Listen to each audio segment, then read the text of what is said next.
It was a long journey to safety for one Palestinian-Canadian family fleeing Gaza. Tonight, they describe the situation in the Middle East and what it took to finally return to Canada. A warm welcome from Mohammed Sharif Al-Hussein, his wife and two young daughters as they arrived in Montreal, surrounded by friends and people who worked tirelessly trying to get them to safety. There was no way that I'm going to be able to stay there and make sure that my two daughters are safe.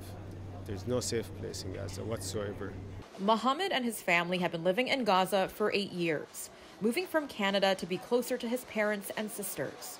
Humanitarian organization Islamic Relief Canada have been working with Palestinians to provide assistance to evacuate families from Gaza, also assisting Mohammed's family by providing funding and accommodations.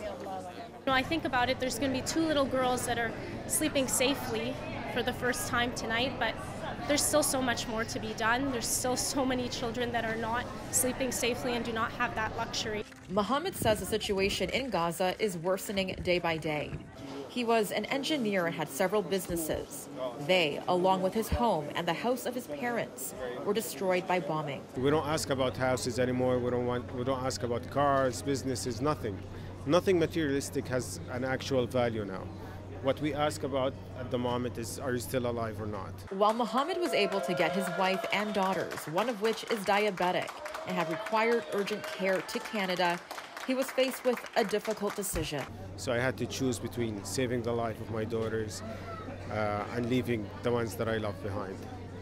Ultimately, Mohammed had to choose to leave his parents behind in war-torn Gaza. You can't put a Canadian in a choice between choosing between his daughters and his parents. This is not a choice to make, not for a human being. Mohammed, along with Islamic Relief Canada, are hoping more can be done by the Canadian government to reunite families that are placed in this impossible situation. I think a lot of people are happy to be home in safety and grateful to be home, but the circumstances are just a tragedy, and many have left behind mothers, fathers, sisters, aunts, uncles that are going to have to endure the days to come. In Toronto, Nakhavoly, City News.